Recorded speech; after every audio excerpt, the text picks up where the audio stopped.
Hi, this is Jim from Safety Wars. Before we start the program, I want to make sure everyone understands that we often talk about OSHA and EPA citations, along with some other regulatory actions from other agencies, legal cases, and criminal activity. Everyone is innocent until proven guilty in a court of law. Proposed fines are exactly that, and they are often litigated, reduced, or vacated. We use available public records, news accounts, and press releases. We cannot warranty or guarantee the details of any of the stories we share, since we are not directly involved with these stories, at least not most of the time. Enjoy the show. This show is brought to you by Safety FM. Hello. Maybe I should have done the intro again. I don't know. And then done the music. But anyway, here we are. This is our first official program. We were out on last Friday live. Wasn't happy with some elements of that show, so we're not releasing it. At least without some heavy editing. Happy New Year. All right, if you didn't know that already and hear that from me already, something really exciting happened, though, Saturday, at least for my kids and the community and everything else. So, like I say at the beginning here, the intro, we're usually not part of this story, but we were tangentially a little bit involved with this story with Venezuela this weekend. So, in case you've been under a rock or completely offline, because I found some people completely offline, they didn't know anything about the Maduro thing down there, where and of course, though we've been down there all fall, maybe longer, with all the ships and doing this and doing that, whether you agree with it or not, and nobody ever mentioned that this guy had a warrant out for his arrest for 5 years, been wanted by 2 administrations. Joe Biden, on his way out, put a $25 million bounty on the guy. Trump upped it a couple of weeks later, may have been the next day, to $50 billion. Chuck Schumer is screaming and yelling since Trump's last term. While he's still in there, everyone's saying, no, he's done this, he's done that, he's done this, he's done that. Nobody says anything. Now that maybe that context, and adding that context by the media, right, and reminding us of that would be good, because we watch stuff here all the time. I don't really have an overriding interest in Venezuela. Maybe I should, but I don't. Now I do. So we were a little part of this. So he was arrested, put on the USS Iwo Jima, somehow made his way up to Stewart Air Force Base up in outside of Newburgh, Orange County, New York. And my kids are watching the show, on Fox News or CNN or something. And they say, oh, look at that, he's going into a helicopter. And then 5 minutes later, we hear this. No, like a helicopter go. I should have a helicopter sound effect coming through. We go outside, and there he is, right above our house, flying right above our house. Looked like only about 500 foot off the ground in a helicopter, right over our house. So my kids got all excited and everything else. And then, so what does this mean for Venezuela? Means a lot. Not regime change, but there was a leadership change. And this whole thing, who's to know who to believe on this? It's like opinions. They're like opinions. And opinions are like noses. Everyone has one. And unless you've had the COVID virus, they all smell noses. Here. I had 2 family members that lost their sense of smell completely after the COVID, and 1 coworker. But anyway, they, who's to say what's out there? I don't know how this is going to pan out. My own theory is that they're doing this. You have to get the oil companies back in and to lower the price of oil and energy in this hemisphere. And also put pressure elsewhere in the world, like China, Iran, Russia, with low oil prices and, things of that nature. But and people say, well, that's Bullock's. Well, what's your theory? Well, we don't have one. Well, I'm putting one out there. I don't know, maybe wrong, maybe right. That seems to be what fits the established facts. Now, going into some of the other stuff here is this. So you want to go, so apparently since everything was totally nationalized, there are two phases. The oil fields over there were partially nationalized sometime in the early 90s, mid-90s, that sort of thing. Now we're to the point where we are, I believe it was 2003, 2004, that time frame, they were totally nationalized. And the production reportedly has dropped by 2/3. Remember, when socialism takes over, often there is a brain drain. So in the mid-90s, they meaning the oil companies, were still recruiting people to go down to Venezuela to work on the drill rigs. How do I know that? Because I was invited down there. I said, no way, right? I'm not going down there with things. So path not taken.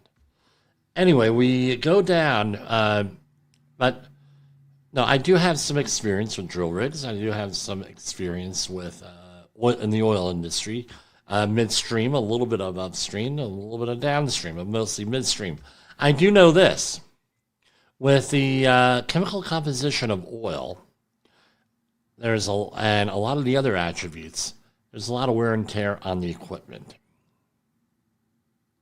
We know this from the Gulf oil spill, what the chemical composition is, and everything else. With the exposures and everything to crude oil. Now, a lot of that equipment down there, how long is it going to take? Whether they have refineries, whether they have oil drilling platforms, whether they have whatever, to get the equipment in place, number one. And number two is getting everything up running. It's not like you can just shut this stuff off. It's sitting there. Presumably, if you have only 1/3 the capacity, that means you have only 1/3 of the equipment working. So if the oil companies go in there, it's going to be years, assuming that they could have a good negotiation down there. It's going to take years down there. The other thing is this. American oil companies, my understanding of environmental law is that even if they're operating down there, they're going to meet some type of standard, international standards, things of that nature, because it's all one big group of insurance companies out there insuring this. And so other upstream companies like Hess, BP, ConocoPhillips, they ascribe to environmental standards, health and safety standards, some more effectively than others. I know we all could talk about certain instances where that didn't happen, and they'll end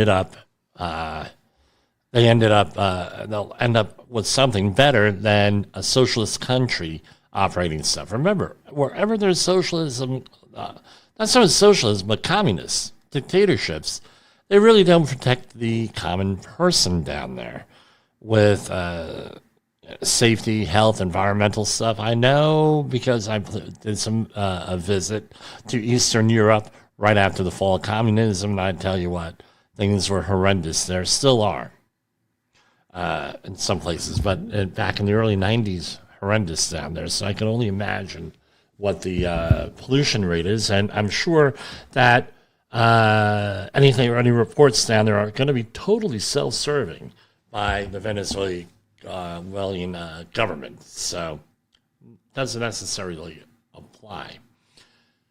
Going on to some other things here, safety-related news. There is a case that I have been following for about 5 years now, 2026, 5 years. And there was major ruling just before Christmas, and it just became publicly available this week. And what it had to do was racism at work or hostile work environment. And the company is being sued for not responding quick enough, is what the plaintiff's argument is, to a racial incident there. And they are using the reasoning, and it's on the internet. I got the actual ruling in hand. We're not going to go over it because I know a lot more than that. I don't want to end up getting sued. And it ends up that the theory is that it's a violation of the general duty clause to not have a hostile work environment that might lead to violence, workplace violence. It's not safe to have racists running around and doing what racists do, right? So, therefore, as part of the general duty clause, they get the OSHA Occupational Safety and Health Act in there, and they're suing on that basis is one of the bases that they're using. So, I don't know. Some food for thought there with that. So if you have racists, might not, I don't know how you could legally, or if it is even legal to not have them work there. No, don't hire them. My experience with racism in the workplace is extensive.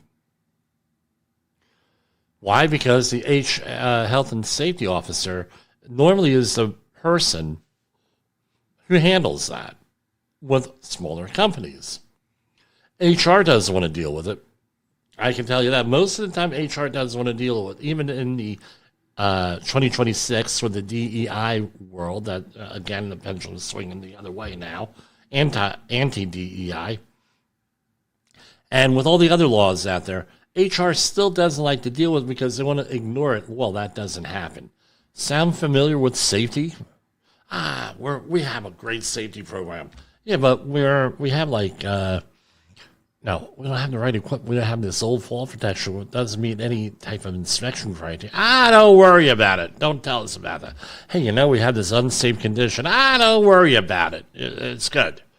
How many times do we hear that on these projects? So I'm going to tell you, if you have racists on site and they are doing what racists do, got to be addressed. The other thing is this. Is your safety on the job site inequitable? And by that, I mean certain companies get the resources, certain employees get the resources, certain employees don't. So have I been on jobs where you have an African American not getting the right safety equipment, the safety training, or anything else? Absolutely. And the white employees do get the right equipment, the right training, and everything? Absolutely. Happens, with that. One of the more effed up, for lack of a better situations, was on a mercury cleanup where, and I wasn't involved in the project, but I heard about it from one of the employees who came to my project and had some questions on this. And they had gotten on and found out that I was involved in the Grand Street Mercury cleanup in Hoboken, New Jersey for, I think it was 6.5 years out there.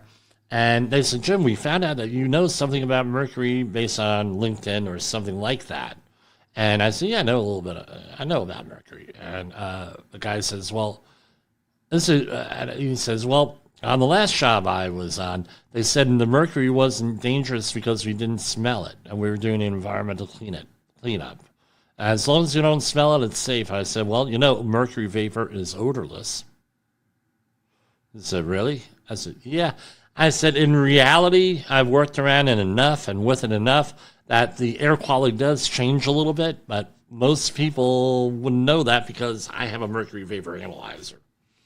And, you're able to, okay, well, when you reach half the PEL, there's a air quality change, and it's discernible I wouldn't know that without a friggin' meter on that, and that's the only way you can really reliably detect mercury. And that's what just go behind a meter, right? A properly calibrated meter with that. And he said, really? Holy crap. And it turns out that all the African Americans did not get that information. And those are the ones doing the work. Those are the folks doing the work. Happens, and it's subtle. A lot of this stuff is subtle. It has to do with training. It has to do with how things are managed. Right? So I'm always trying to get the former Governor McGreevey on here, who never been able to do that, where he was doing re-entry program work, where people would be in rehab, in prison or whatever, and they would get re-entry. And almost Sanamon couldn't really schedule it. But one of the things is people in the re-entry program, and we know that in the United States we have disproportionate numbers of African Americans and poor whites and other races and other ethnic groups that are in disproportionately in prison. So what ends up happening is when they get out of prison, nobody wants to hire prisoners. So what do they end up doing? Well, how do we get around this? Oftentimes, they create an LLC, or they have a family member, close friend, close associate, hire an LLC, and then what happens is a company, usually construction, maybe doing menial type of work, cleaning companies, or they hire companies to clean processes at night for the night shift. They go and they hire the company, not the person. So they get around OSHA regulations because now we're hiring, well, at least they think they do. They don't really know. They think they get around things because they say, I did not hire John Smith. I don't know, right? I'm just picking a name out of air there. I didn't hire John Smith. I hired ABC Company, and I'm just throwing that out of it, right? Or Acme Company, this company, to do X, Y, and Z. I didn't know that they were a criminal. I didn't know that they hired. What do I know?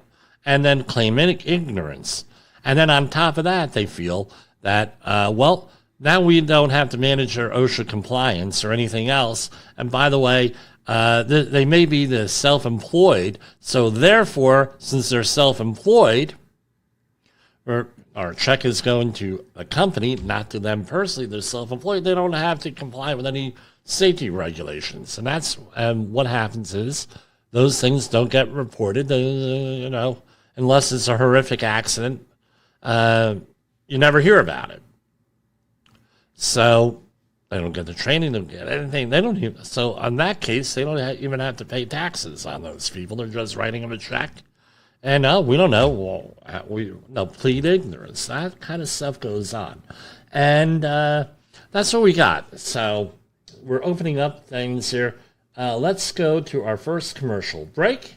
And we are going to go and play. I pre-recorded a video on this book, How to Deal with Toxic People.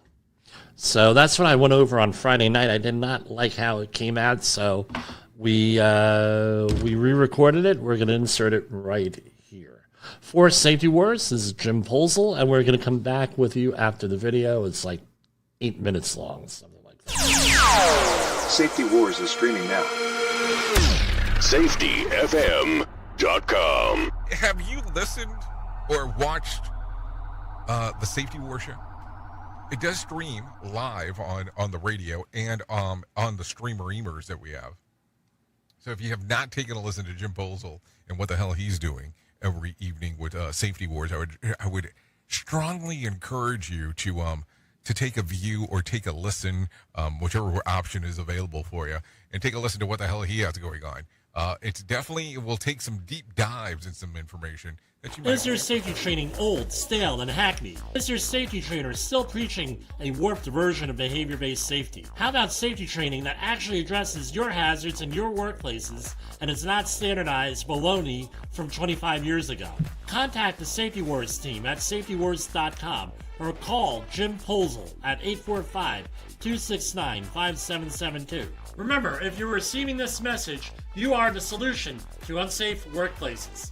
Said previously, I was in CVS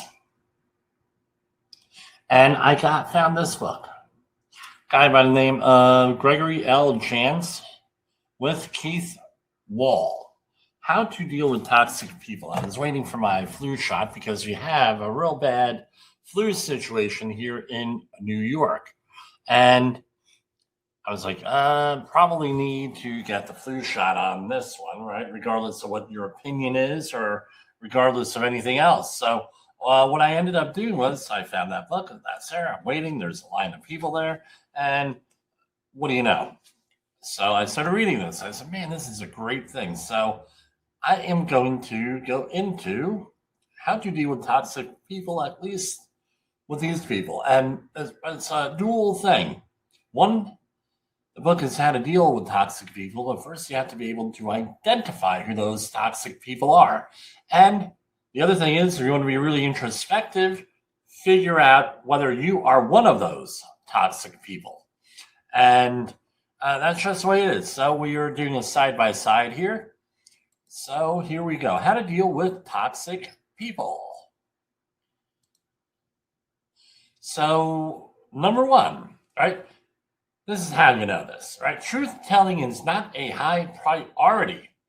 Even slight variations on what you know to be the truth or a careful omission of relevant facts is enough to put the person on your watch list. Number two, a lack of emotional intelligence. This term parallels the well-known concept of intelligence quotient, highlighting the idea that emotional quotient, EQ, is essential for successful relationships. EQ qualities include the ability to manage emotions, connect with others using verbal and nonverbal communication, express empathy, use humor to deal with challenges, and resolve conflicts positively. Toxic people lack these vital skills. The person talks too much, we're on number three, and listens way too little. Dominating the conversation often signals insecurity, self-centeredness, or narcissism. They always need to be right, no matter how big or how small the topic. The toxic individual doesn't allow room for differing opinions and turns a discussion into a debate that must be won. How many people do you know who do that, right? There's constant drama. Some people attract and maybe need consistent episodes of crisis, conflict, and clamor. They seem to thrive on having a big personal mess to clean up and feel uncomfortable with a calm routine. How many people jump from crisis to crisis to crisis? It doesn't mean that you're an evil person, any of these things. It's just that you're toxic, right? Don't assume that everybody's always evil if they have these negative traits. Don't consider that about yourself. Hey, there's always time to correct and improve. There are signs of addiction or dependency. If left unaddressed, compulsive behavior involving alcohol, drugs, gambling, pornography, and other addictive things, exercise could be one of those, is sure to damage many aspects of the individual's life, including your relationship. Conversation is salted with sarcasm. I know that's a big thing coming from us here at Safety FM with radio sarcasm, right? We've been called that. But derogatory comments and cunning humor, even if you aren't the target, signal a lack of empathy or a need to prove superiority. How many people like to put other people down? We have that thing called destructive criticism, right? Not constructive, but destructive criticism. The person has a victim mentality. All of his or her problems are someone else's fault. It can be anything from an unreasonable boss, unloving parents, lousy roommate, the government. Constant blame shifting usually demonstrates a lack of personal responsibility. Service workers are treated poorly rude, insensitive behavior towards any type of service worker. With that, reveals an arrogant attitude. His or her stories seem grandiose. Unlike us, all of our stories are true here, but we changed some of the details. Exaggerations about accomplishments, acquaintances, and adventures demonstrate a need to brag, which is a sign of a shaky self-esteem. The person tries to control you. If you feel pressure to act and think according to someone else's wishes rather than your own, you're in the presence of a hazardous material zone, right?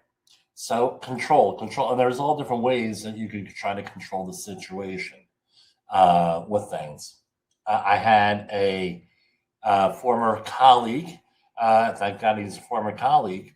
His whole thing was not to take care of his health, so he's always in a health crisis. And like I said, all of that is from How to Deal with Toxic People from Gregory Jantz, PhD. And with that, so that's what I'm going to recommend you go to. And remember, fighting that safety war means also you have to identify what the issues are. So we'll see you soon on the show. And like us, follow us. Soon, subscribe to us if things will go as planned. And I'll see you on the next episode of Safety Wars.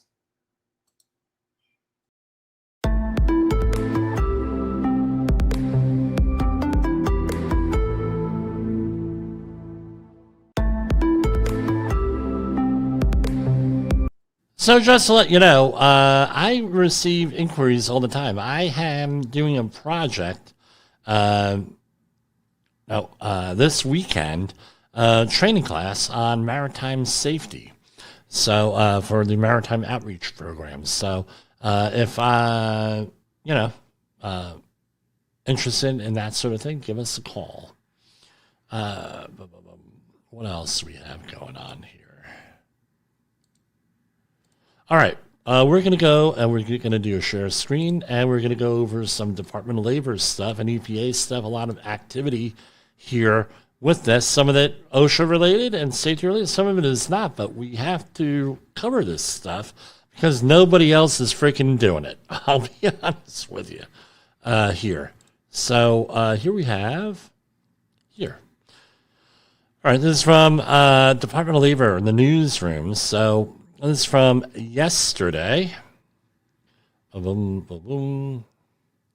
So anyway, here, January 2nd, we talked about this on Friday night. So we'll talk about it tonight here too. So difficult when you don't have an engineer. The U.S. Department of Labor awards over $550K to help workers affected by layoffs at Northern Massachusetts tool manufacturer. This is the L.S. Starrett Company. I tell you what, I have a lot of experience with this through my father and brother who were tool and die makers. So what they do is they make precision measuring tools along with other things, right? But primarily they list measuring tools. So different micrometers and things of that nature with that. And bottom line is they had layoffs last year, June 30th, and they're now releasing $551,000 plus to Massachusetts support employment and training services for workers affected by layoffs. With that, so good luck to them. I mean, I can't imagine what their market is like after the tool and die making and machine work, right? Industry has gone down. I hope they hopefully were able to pivot on that, because that's one of my earliest memories of working with tools, or with them, with that brand. They used to have a office in Kenilworth, New Jersey, that we always used to pass by there, and that closed down, I believe, a number of years ago. So here we have 6 opinion letters to address employee classification Not going to go through all of them, but this is one of them is with classification here, and the other one is with Family and Medical Leave Act. Now,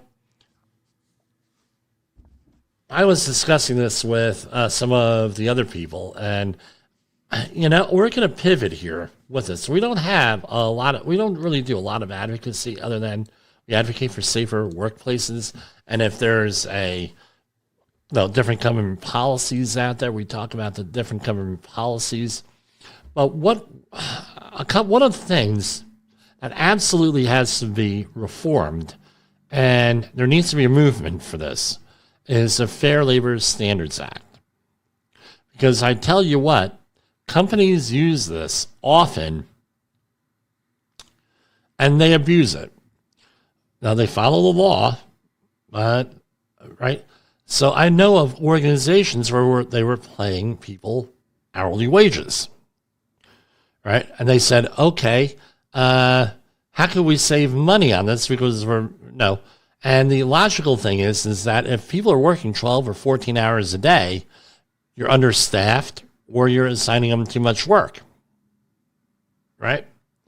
And they're paying people on an hourly basis, also known as non-exempt under the Fair Labor Standards Act.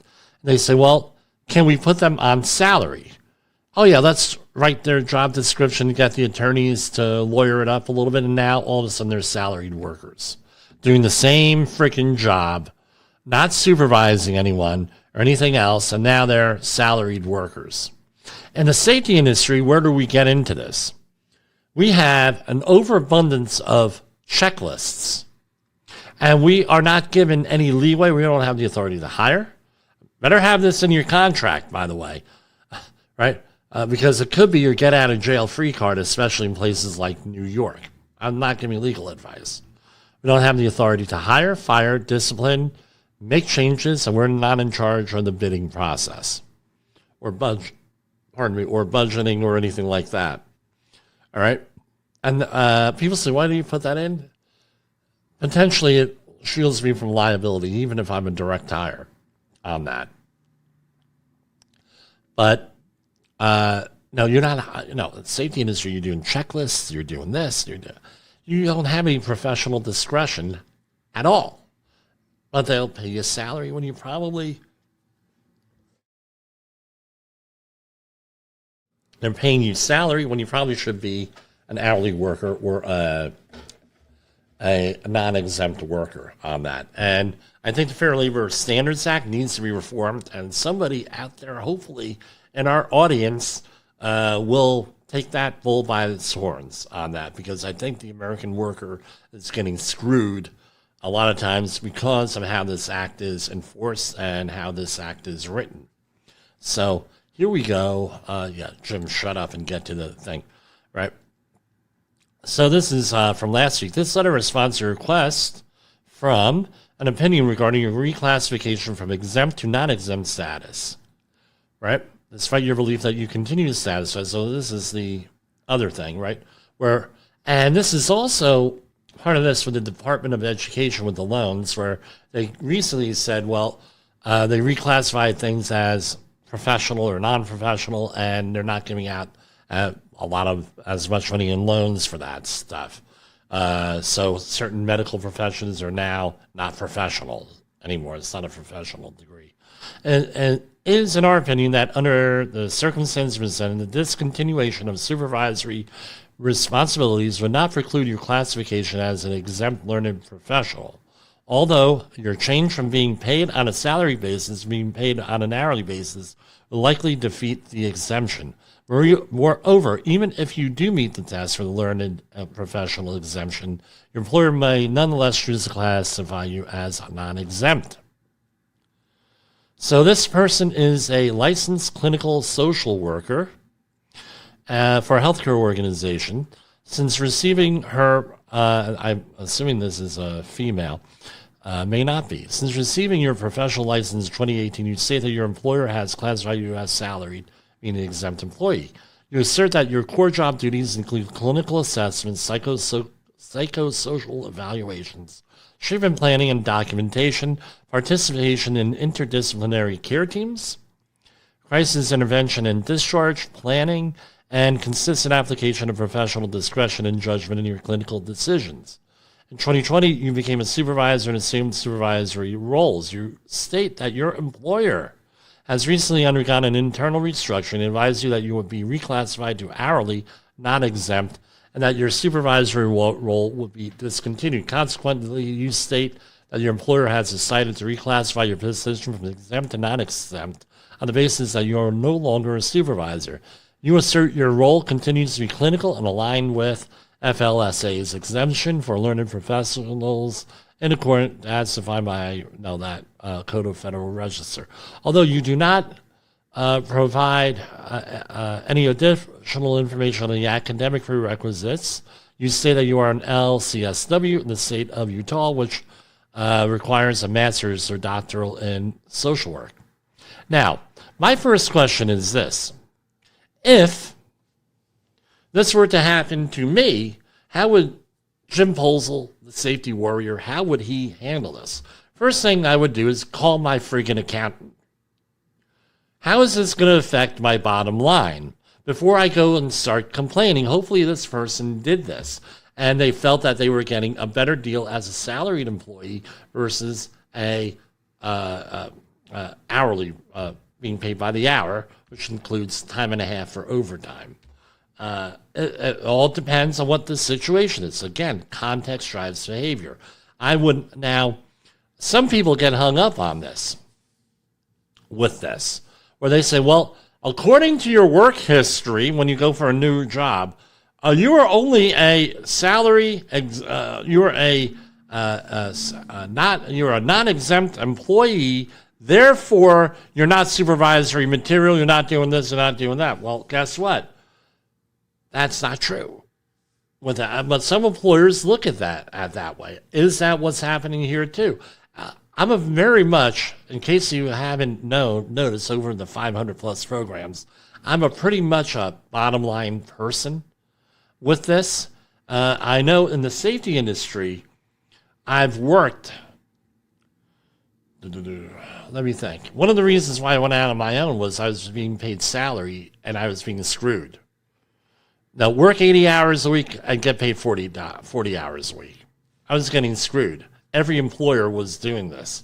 So I was on salaried for 8 years out of the first 10 years that I was in the industry. And basically, I was screwed 8 years. 8 years. I was screwed 7 years out of this. Now, someone would say, well, you have to have buy-in, you have to have this, you have to have that. Well, benefits weren't the best. They were pretty good, not the best. But the thing is, if you're working an 80-hour week and getting paid for 40, there's something wrong here. And your employer doesn't want to negotiate. You got to do what you got to do with that. So they talk about minimum wage with that. Your primary duty necessitates a requisite of advanced knowledge and academic requirements to qualify you as an exempt, learned professional. Again, what's the bottom line with this? And with it, what financial and everything. Some people have pride. Well, we're going to have pride. Well, I'm this, I'm that. Well, guess what? Take pride and take it to the bank and pay the freaking bills with pride. You got to be worried about your freaking bottom line, right? Because if you don't have that, it's like a it's almost like a pathological situation here. Right? It's like pathological altruism. It's not good. Well, I'm going to go and I'm going to be... well, guess what? You got to be worried about your bottom line. It's almost like you have these influencers out there, right, that are not making a lot of money doing what they're doing, but, hey, I'm an influencer. Look at me.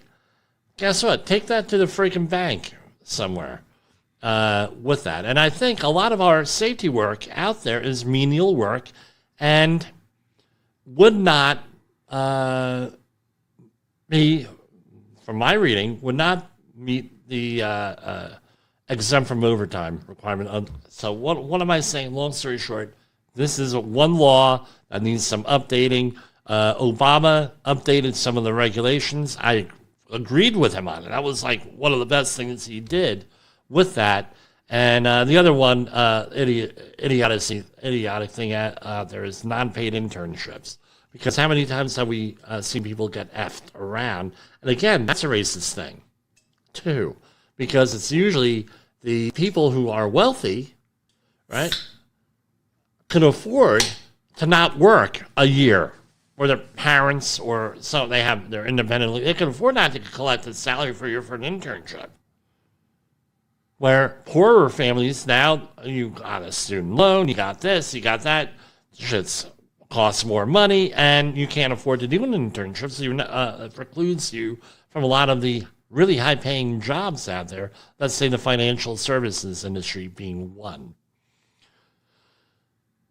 So here we have, and they remember that employees may use leave under the Family Medical Leave Act for work time spent in medical appointments, either related to their serious medical conditions or those of a qualifying family member.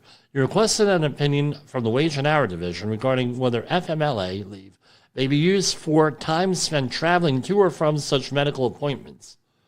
For the reasons set forth below, an employee may use FMLA protected leave that counts against his or her FMLA entitlement to travel to or from a medical appointment for a serious health condition. Additionally, a healthcare provider need not provide an estimate of the employee's travel time to and or from an appointment for the medical certification to be complete and sufficient under the Act. Right? You indicate that you have an eligible employees who take planned, intermittent, and reduced schedule FMLA leave to attend medical appointments related to their own serious health condition or serious health condition of a qualifying family member. The employees attend medical appointments at various locations, including those that are some distance from their homes and workplaces. You provide an example of an employee who requested intermittent leave to attend medical appointments for a serious health condition was presented a medical certification in which the physician certifies the appointments will occur once per month for 45 minutes. In addition, although this employee indicated that he or she needs to be 1 hour travel to or from the doctor's office, the medical certification does not address the travel time. And it goes through the whole thing. So the conclusion, an eligible employee may use FMLA leave that counts against his or her entitlement to travel to or from a medical appointment for a serious health condition, whether or not the medical certification indicates the need for time required or other particulars of such travel time. So with that, so those are some letters of interpretation there on that. Check them out with that. Those are issued yesterday. So today, the U.S. Department of Labor released a forecast notice announcing the upcoming availability of $145 million to support pay-for-performance incentive payments program to further expand the National Apprenticeship Program. The initiative, sorry I didn't share that last thing, I didn't realize that. The initiative, which represents the most significant investment taken to date in response to President Trump's directive to meet and exceed 1 million active apprentices nationwide, is built on a pay-for-performance model, ensuring taxpayer dollars deliver measurable outcomes. Here we have a court orders a California construction contractor to pay $770,000 in back wages, damages, damages after federal investigation finds minimum wage and overtime violations. The U.S. DOL has obtained a consent judgment to require a drywall construction contractor to pay $790,000 in back wages, damages, and penalties after a federal investigation found the employer failed to pay the federally required minimum wage and overtime up to 580 workers. My question is this: what were the status? We're missing some context here with this here. The court filed the court action follows an investigation by the department into a company. Right, federal investigators found that the employer did not accurately keep records of hours worked, including pre- and post-shift work, travel between job sites, or work performed on Saturdays. The employer also neglected to pay workers the required overtime rate of 1.5 for all hours worked over 40 hours in a work week, resulting in a Fair Labor Standards Act minimum wage and overtime violation. Even when employers pay workers on a per-unit basis, they must track the hours of those employees' work and pay overtime when they exceed 40 hours in a work week. And so basically, you got to pay people appropriately here. Federal court orders California agricultural employer to comply with law after crash kills and injures 7. It kills 7, injures another during a transportation to work site. Federal court has ordered a California-based agricultural employer and its owners to pay back wages and penalties after U.S. Department of Labor investigation determined the employer neglected to transport agricultural workers in safe vehicles related to a deadly crash, a violation of federal law. The court action follows an investigation of the department's Wage and Hour Division into a company after a February 23, 2024 fatal vehicle crash that claimed the lives of 7 employees and severely injured another. The division found that the company violated Migrant and Seasonal Agricultural Work Protection Act by failing to ensure agricultural workers were transported to and from their field sites in safe vehicles and using unlicensed drivers and vehicles without adequate insurance coverage. Wow. The employer also charged the workers a transportation fee, which investigators deemed illegal because of the violations associated with the transportation of the workers. The division calculated that employers owed $39,000 plus in back wages to 12 employees. The employers also failed to disclose workers' permanent addresses and employer identification numbers on wage statements. So, $89,000 plus in civil monetary penalties and $39,000 plus in back wages. So, that's basically, they harvest grapes. So, with that. Okay, moving on. We already talked about that.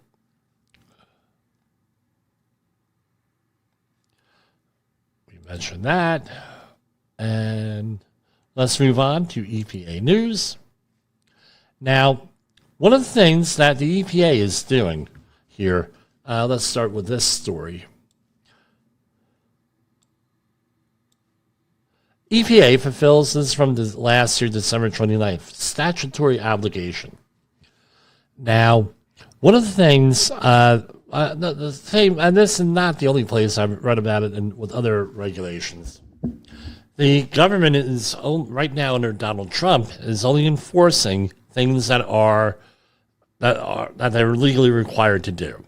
And this is not the first time I mentioned it here, because here we have EPA fulfills statutory obligation, meaning that they were not necessarily going to do this, is what the implementation, but it is a statutory obligation. It completes reviews at 32 Superfund sites across New Jersey, New York, and Puerto Rico.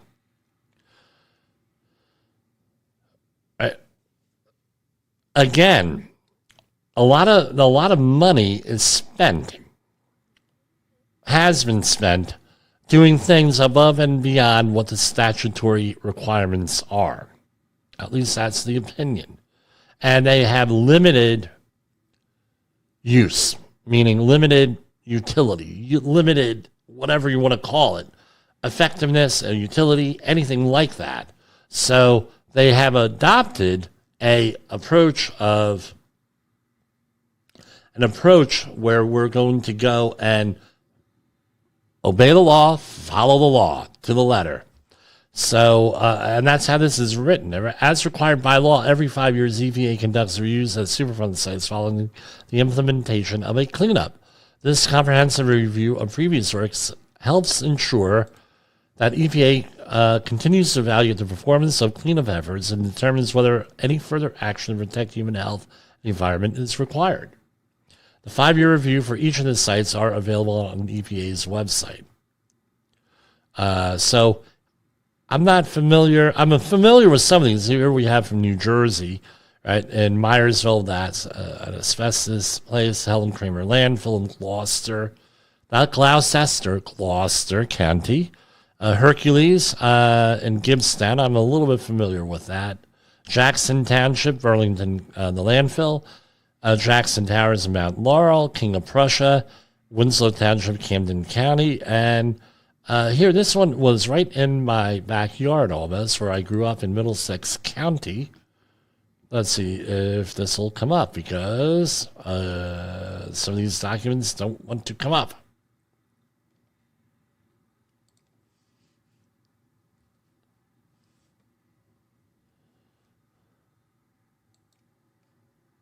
And let's see if we do this.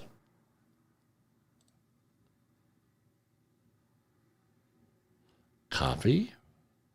And let's go to the other browser here.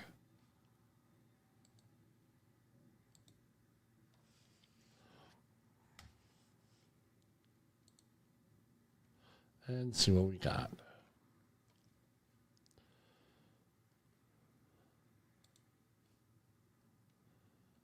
Maybe the document's bad.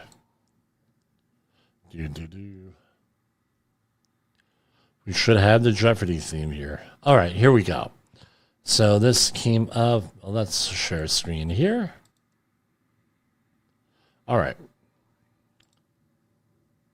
So this is out of EPA Region 2 in New York, right? And this was issued on August 1st of last year with this. So they released it a lot later than, put it on the website a lot, right? So this is located in Flemington in Piscataway Township in Middlesex County. I know where this is. The site is about a half a mile north of Interstate 287 and is bounded by Conrail. And the site encompasses 40 acres and is divided into two areas here. So with this, and this is essentially how this goes. It's a 40-some page document here. And I tell you what, these things are great in a teaching aid with this. Right. So what's the contamination here? And they tell you all about the geology. And now this is what's really valuable here. ChemSol Incorporated operated a solvent recovery and waste processing facility beginning in the 1950s and ending in 1964. Due to the recovery and processing activities included operations as mixing, blending, and distillation during its time of operation. The site experienced numerous accidents, fires, and explosions from storage use, processing of flammable materials. Remember, before modern environmental rules, this is what happened. In these incidents, Township of Piscataway ordered the facility closed, and the site has remained unused since 1964. In 1978, it was rezoned from industrial to residential. However, the site remains undeveloped. I'm familiar with this location here with this, right? So, again, great things. Here are the substances. We have basically some aluminum and barium were the metals here. And then we have BTEX and other volatiles, and trichloroethylene, which is normally a cleaner, and some other stuff. So, and other cleaners here with this. And this gives the whole history here of the site. It's great information. So if you're a high school student or you know when they're looking to do a report, this might be one of the things that they go to. I know I wish I had this when I was in college. First time. And it gives the whole history of this site. And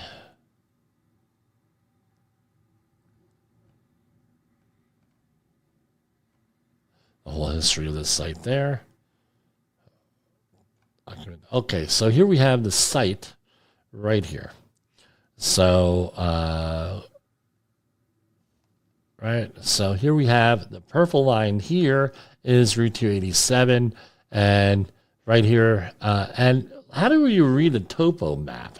All right, so everyone thinks about a lot of stuff, and again, you could go with the lines on it, the gradient lines. There's another word for them, contour lines on here. That's where most people stop. So when this map was originally developed, probably sometime shortly before or after World War II, can't really make it out here. And then what happened was the government, through aerial photograph, now it's probably through satellite, used to photograph every square inch of the United States that was occupied every 10 years or so, 10, 15 years, if memory serves you right. And then someone would go back and put it in purple for an update. So being that the 287 is purple on here, which is, if you see where my cursor is, that would indicate, and that 287 was, this is pre-1960, basically, the original map in all likelihood. Don't quote me on it. Oh, here it is, 1966. I think it is. A photo revised in 1984, so it's either 55 or 66. Can't tell. So, again, so anyway, that's what's going on with that. Sorry for that, but people sending me stuff when they know I'm on the air. We're never going to get around that.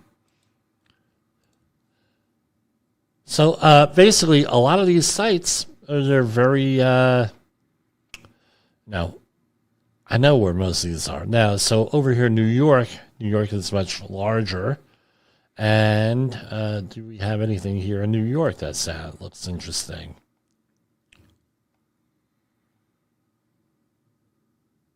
The Ramapo landfill, that's right around the corner from me. Here.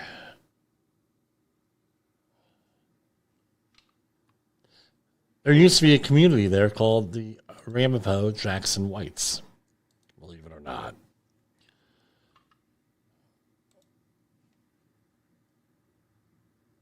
Look it up. My father worked with a couple of people that were Jackson Whites, what they called them, back in the day. It's the only reason why I know about them.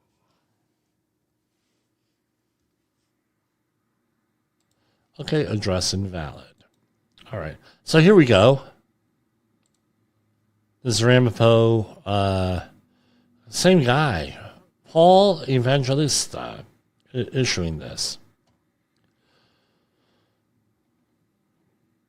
Municipal waste was accepted in the landfill until 1984, and C&D debris was accepted until 89. Here, and it gives the whole history. So you know what? I probably should share this on some of the Rockland pages here.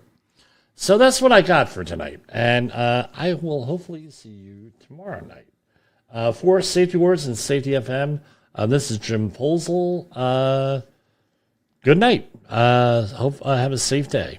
So, with that, all right.